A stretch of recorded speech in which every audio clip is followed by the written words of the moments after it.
Well, I've just been boiling up some hemp, and if you only use a small amount, it's better just to buy it from your local angling shop. But if you're going to use a lot of stuff, then it might pay you to stew your own, because it can be quite expensive.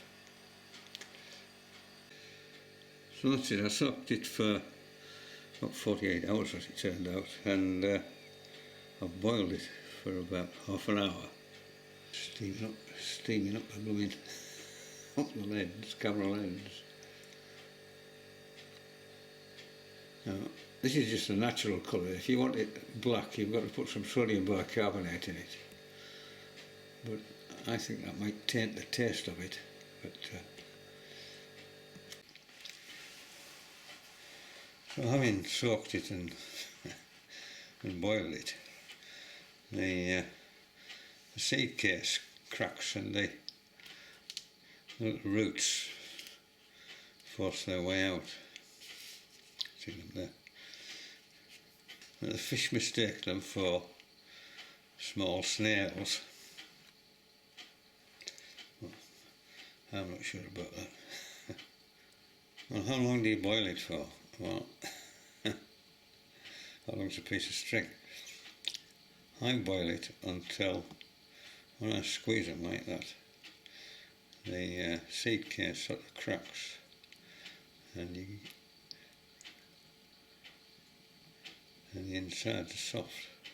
With this one last one. So when it reaches that stage, it's done for me. So now all that remains is to sieve these hemp seeds out, and I save the juice for mixing with the breadcrumb. Sort of adds that hemp flavour to big balls of ground bait, which I'm going to throw in and try and tempt these blooming roach, which I'm still in pursuit of. Let's hope the effort's been worth it. So there is the hemp,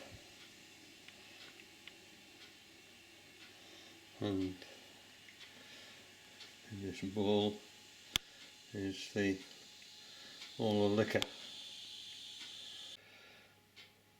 So when I'm making up the ground bait, I just use this to bind the breadcrumb and the hemp and probably a few maggots, so that it will make a sort of ball to throw into the river, because it just gives that more strength for the attraction of the hemp, which will drift downstream. Well, it's an absolutely ghastly day outside. It's blowing a gale, it's freezing cold, squally rain. So I thought I'll make up this ground bait with this hemp which I've prepared. That's the job of the afternoon. So I've got two cheap white loaves of bread, and I'm going to whiz them up to form a crumb. And this is the whizzing machine.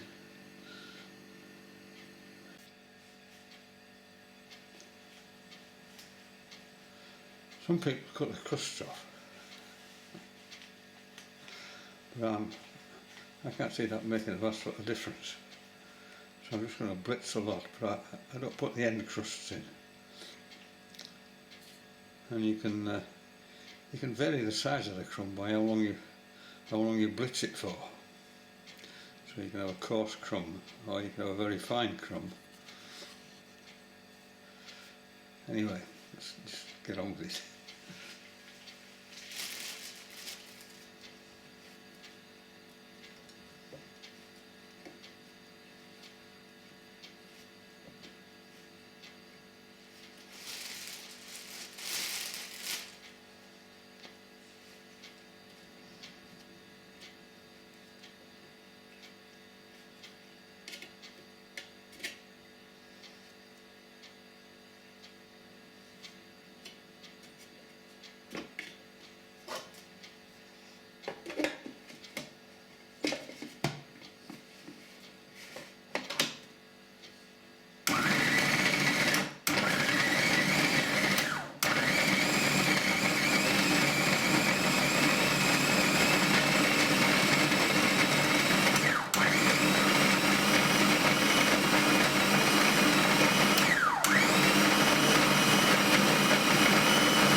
Oh,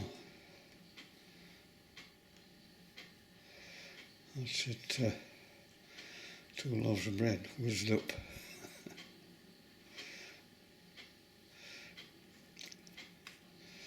I'm just going to add the hemp and some ground bait, and then just bind it slightly with the liquor from the boiling of the hemp.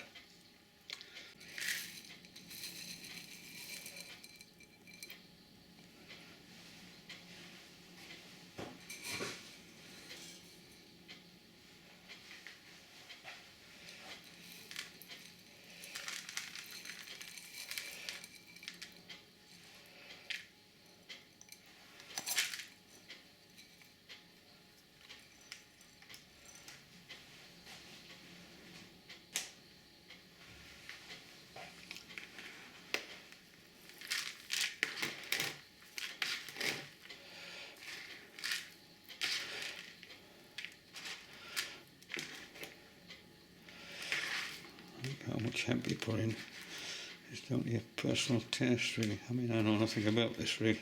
I'm not an expert on these matters at all.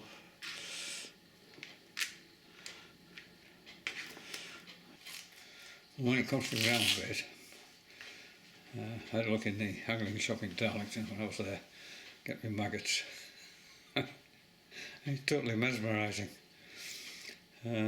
So I just picked one out, and it's what's it called? Frenzied hemp seed with castor meal, roach, that's the name of the game, chub, carp, tension, barbel. Anyway, I'll put some of this in as well, and then add the some of the liquor from the boiling of the hemp.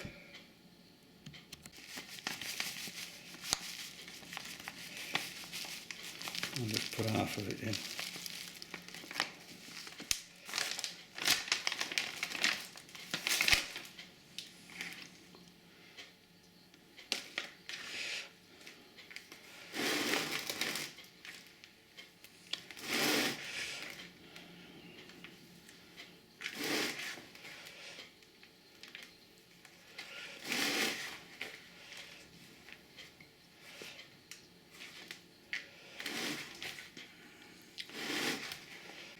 This is the liquor from the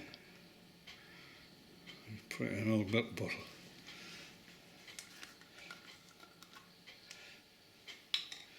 I just got to add this a little bit at a time. If you put too much in, you end up with a sticky mess, which I don't want. I just want it to bind together when I squeeze it. Well, that seems about right. I just want it so it's still got a crumb, but when I squeeze it, it holds together just.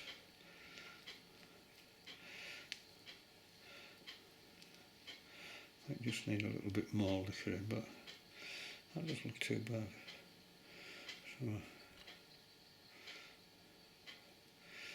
when you throw it into the water, it holds for long enough and breaks up as it's falling through the water to the river, the bottom of the river. That don't look too bad.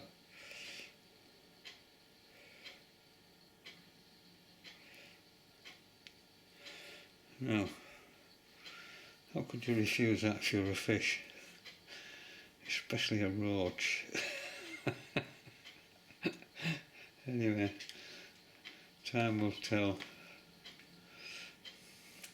Yeah, I'll just bag that up now and freeze it.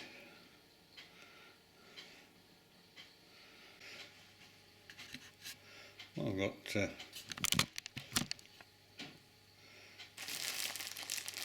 4 bags of ground bait. I just put a crust on the top of it. I didn't know what to do with them, so I just put the crust in there so I can use them when you're fishing. And just the rest of the hemp just bagged up on its own for future use. Anyway, just get it all banged in the freezer.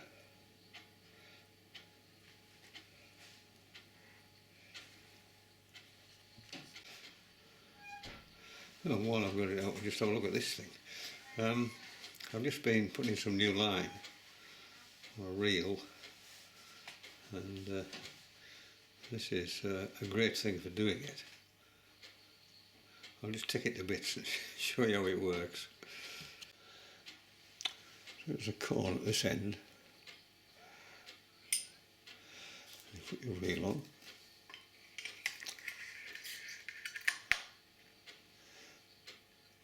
And put the other cord on at that end.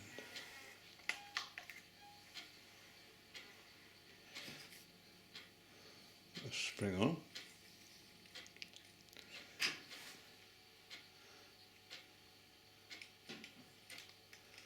And this thing which tightens up. So you can adjust the tension on the line by tightening the spring.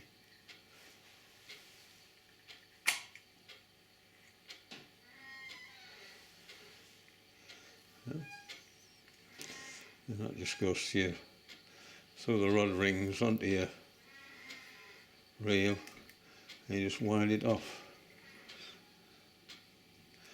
And it comes off straight, so that you don't get any twists in the line. It works really well. And there's a little rubber ring there to stop this falling off and getting lost. It's got suckers. I just attach it to this tile in the kitchen. Any shiny work surface or any shiny surface would do. I've had it for years. This little bit here is if you've got it on a horizontal surface, so that when you're pulling on the line, it doesn't pull the suckers off. When you stick it on a vertical surface like that, it doesn't really matter. I can't think where I got it from.